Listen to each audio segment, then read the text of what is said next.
झारखंड में एक आईएएस अधिकारी के पति और सीए से जुड़े ठिकानों पर आज लगातार दूसरे दिन भी छापेमारी जारी है और पहले दिन अधिकारी से जुड़े कारोबारियों के ठिकानों पर छापेमारी हुई तो करीब 19.5 करोड़ कैश बरामद हुआ।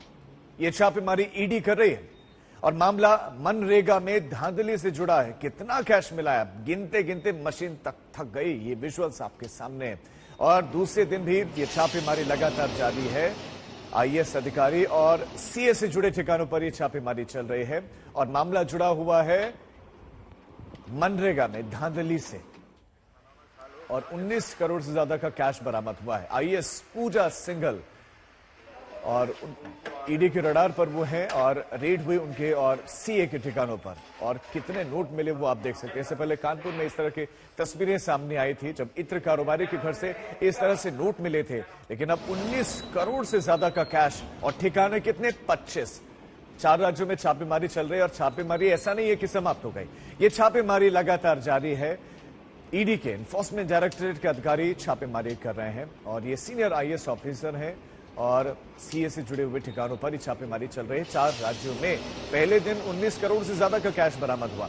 मशीनें मंगानी पड़ी और उसके बाद नोटों की गिनती शुरू हुई और गिनते गिनते भी लंबा वक्त लगा। तब पता चला कि पहले दिन तकरीबन 19.5 करोड़ का कैश मिला है। अभी उनके और उनसे जुड़े हुए सहयोगियों के ठिकाने पर छापेमारी जारी है। इस वक्त हम हैं एक अपार्टमेंट में जहां पूजा सिंघल के सीए रहते हैं और ये देखिए ये मशीनें लाई गई थी नोट गिनने के लिए। अब इसका काम हो चुका है, इसको वापस ले जाया जा रहा है। लगभग जो ईडी की कार्रवाई थी वो पूरी हो गई है। अलग अलग ठिकानों पे छापेमारी की गई थी और 19 करोड़ 30 लाख रुपया रिकवर करने की बात सामने आ रही है। जो आधिकारिक सोर्स हैं ईडी के उनके द्वारा उनकी बातों को अगर माना जाए तो 19 करोड़ 30 लाख रुपए जो है उसकी बरामदगी की बात आ रही है। और देखिए कई मशीन जो है लगभग 4 मशीन नोट गिनने के लगाए गए थे। तीन मशीन जो है वो फिलहाल यहाँ दिख रही है और इसको वापस जो है अब ले जाया जा रहा है। यानी अब साफ है कि कार्रवाई जो है वो खत्म हो चुकी है। आप देख सकते हैं सीआरपीएफ के जवान जो हैं वो आए हुए हैं और यहाँ पे आप देख सकते हैं पूजा सिंघल के सरकारी आवास पे भी छापेमारी की गई थी। उद्योग और खनन सेक्रेटरी हैं और कई ठिकानों पे भी छापेमारी की गई है। पूरे देश भर में छापेमारी हुई है, झारखंड में भी छापेमारी की गई है। अब यहाँ ये इन गाड़ियों में रखकर ले जाया जाएगा जो तमाम सीज किए गए हैं। तो आप इन तस्वीरों को देखिए, मशीन लगी हुई है, नोट गिने जा रहे हैं और 19.5 करोड़ की रकम मिलना है। आईएएस अधिकारी और उनके सीए के पास से रकम मिली है तो यानी कि कितना भ्रष्टाचार हुआ होगा उसका आप अंदाजा लगा सकते हैं। क्योंकि आईएएस की सैलरी कितनी होती है, तमाम जो अलाउंसेस मिलते हैं उससे कहीं ज्यादा ये रकम उनके पास से बरामद की गई।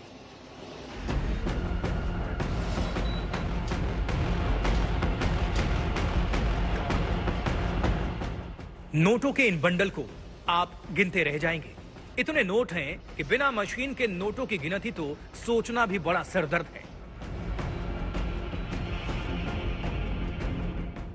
रांची में प्रवर्तन निदेशालय की टीम ने छापेमारी की तो इतने बड़े पैमाने पर नोटों की बरामदगी हुई। इतने अथाह रुपयों को गिनने के लिए नोट गिनने वाली मशीन मंगानी पड़ी, वो भी एक नहीं 3-3 मशीनें। बैंक अधिकारी इन मशीनों के साथ पहुंचे और नोटों को गिनने का सिलसिला शुरू हुआ तो आंकड़ा 19.5 करोड़ के करीब जाकर पहुंचा।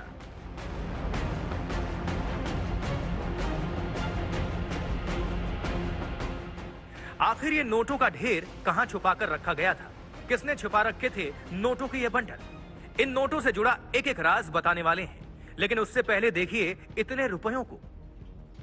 इसमें 2000 रुपए के बंडल हैं, इसमें 500 रुपए के नोटों के बंडल हैं, इसमें 200 और 100 के नोटों के बंडल भी हैं। झारखंड में 2009-10 में हुए मनरेगा घोटाले में एनफोर्समेंट डायरेक्टोरेट ने यह छापेमारी शुक्रवार को शुरू की।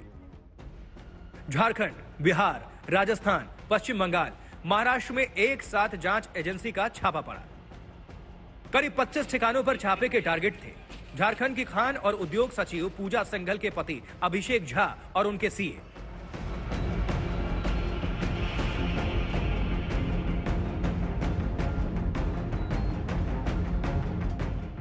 शुक्रवार को पूरे दिन छापेमारी चलती रही। देर रात तक यह सिलसिला चला। सूत्रों के मुताबिक उसी रेड के दौरान ये 19 करोड़ 31 लाख रुपए बरामद किए गए। बताया जा रहा है कि आईएएस पूजा सिंघल के आवास पर भी कई अहम सबूत और दस्तावेज मिले हैं, जिनकी जांच पड़ताल शुरू हो चुकी है। पूजा सिंघल के जो हस्बैंड हैं उनके भी ठिकानों पे छापेमारी हो रही है। अभिषेक झा जो हैं वो पल्स हॉस्पिटल है उनका। बताया जा रहा है कि मनरेगा में 18 करोड़ की वित्तीय गड़बड़ी मामले में 16 एफआईआर रजिस्टर किए गए थे। तत्कालीन सीएम अर्जुन मुंडा ने जांच के आदेश दिए थे। विजिलेंस को जिम्मेदारी सौंपी गई थी। उसी मामले में जांच आगे बढ़ी तो बात यहां तक पहुंच गई। झारखंड में रांची, धनबाद समेत कई ठिकानों पर हुई छापेमारी को लेकर सियासत भी तेज हो चुकी है। मुख्यमंत्री हेमंत सोरेन को इसमें सियासी साजिश नजर आ रही है। देखिए, ये सब गिदड़ वक्त की है। ये हम लोग अपवाद नहीं है। आज के दिन में जो राजनीतिक परिभाषा भारतीय जनता पार्टी करने का प्रयास कर रही है, कहा था ना, ये बचपन में बच्चे जब खेल खेल में कोई हार जाता है तो विकेट बॉल लेके भाग जाता है टाइप से, उसी टाइप से जब राजनीतिक बैटल ग्राउंड में ये नहीं सकते हैं तो अपने मिशनरीज का जिस तरीके से इनके लिए सदुपयोग शब्द बेहतर होगा। वैसे ईडी की ये छापेमारी लगातार दूसरे दिन जारी है। अब इंतजार है कि मनरेगा से जुड़ी धांधली में जांच का दायरा कहां तक पहुंचता है। दिल्ली से मुनीश पांडे के साथ सत्यजीत कुमार, रांची, आज तक।